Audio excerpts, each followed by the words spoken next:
What do you make of Mamdani here in New York? Young women in the city look to the government as a solution to put off having a family or a marriage because you're relying on the government to support you. I just find it so ironic and so interesting that a heavy percentage of the individuals that voted for him were female.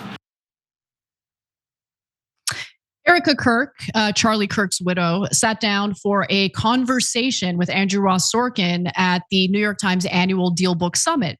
And as someone who lives in Arizona and seems to be, pretty well off, she's communicating here that she's having a difficult time understanding the appeal of Zohran Mamdani, the left-wing mayoral candidate in New York City who won the election recently. Now, here is a full understanding, full context of what she had to say. Take a look. What do you make of Mamdani here in New York? And the reason I ask is he was somebody who really actually was able to persuade the younger voter. Mm-hmm. I mean, he really captured, but obviously on the complete opposite end, if you will, of where someone like Charlie would have been. I'm going to come at this from a female voter because a high percentage of his voters were female. I think there's a tendency, especially when you live in a city like Manhattan, where, again, you are so career-driven and you almost look to the government as a form of replacement for certain things, relationship-wise even.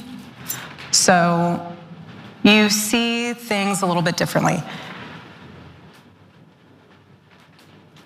What I don't want to have happen is young women in the city look to the government as a solution to put off having a family or a marriage because you're relying on the government to support you instead of being united with the husband where you can support yourself and your husband can support and you can guys all combine together. But I just find it so ironic and so interesting that a heavy percentage of the individuals that voted for him were female. I don't find it strange at all because contrary to what Erika Kirk believes about women living in New York City, I don't think the majority of them want to avoid having families. I think most people, even though our birth rates are significantly lower than they were decades ago, I really genuinely believe that most people want to find love, they want to find a partner, they want to have a family, and I support that. I have no problem with that. I actually think, look, I'm just going to be fully honest and candid with you all. I love my career. I feel fulfilled by my career.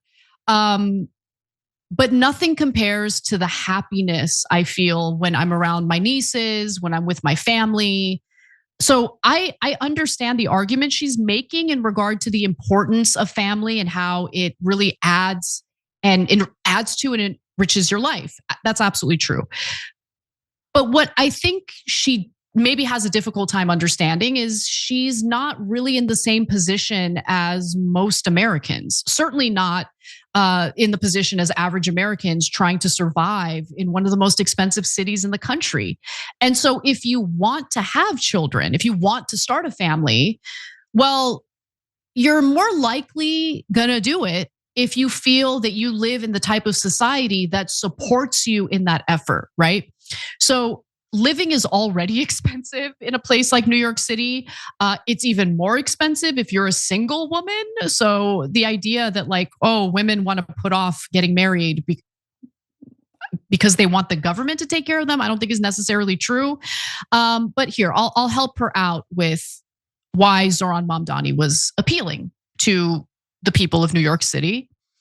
Mamdani made implementing universal childcare a cornerstone of his affordability-centered campaign. The promise to deliver it to families with children between 6 weeks and 5 years old stands to be his best shot at making good on one of his policy prescriptions in the near term. And shockingly, Governor Kathy Hochul has said that she's committed to working with him ahead of what promises to be a tough re-election run next year. So I don't think it's shocking that her tough re-election run is probably what's motivating her willingness to work with Mamdani. But putting that aside, Mamdani's campaign, identified and validated the concerns of people living in New York City. And it wasn't just that he did what Trump did, right? Where Trump will kind of pay lip service to the economic frustrations that Americans are facing, but doesn't really have any concrete solutions or policy proposals. In Zohran Mamdani's case, he does. And whether it's gonna work, whether he's gonna succeed or not, let's give him a shot and see how it plays out. But the point I'm trying to make here is that no, it's actually the opposite of what Erika Kirk thinks.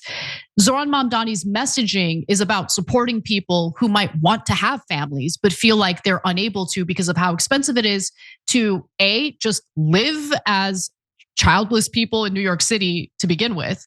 But adding a child to that equation obviously is going to make it a lot more expensive. And people want to survive. People want to be able to take care of their children and offer them decent lives. And as much as the conservative trad community wants to think that, you can survive in a single income household where the man works and the woman stays home and takes care of the kids, that is a luxury these days. That's how bad the economic situation is. Inflation is killing Americans right now. Food prices are out of control. So you do need a dual income household to survive. Why do you think single people typically have roommates? I would venture to say most of them would like to have their own place, right? But they can't afford it. So having roommates helps them afford rent. So it's just the same kind of disconnect from working class Americans that we see time and time again from people who aren't really wanting for anything because they're doing pretty well. Plus, she's living in Arizona. She's not living in New York City. She has in the past. And she said in that conversation that she was like one of the boss babes living in New York City back in the day, and that Charlie Kirk plucked her out and took her to Arizona. And she's very happy, but also don't throw stones when you live in a glass house. She's now, the head of Turning Point USA, which is a massive organization. She's a CEO. She's a boss. So there's nothing wrong with that. My point is we should be welcoming of the type of society that just supports Americans regardless of what they want to do with their lives, as long as they're not looking to harm people, of course. But also, it seems like we do tend to reward people or corporations and bad actors who harm people all the time. Let's focus our ire on them. But for now, let's wait and see how Mamdani performs. But make no mistake about it, I think the reason why he won is just plainly obvious here. Every time you ring the bell below, an angel gets his wings. Totally not true, but it does keep you updated on our live shows.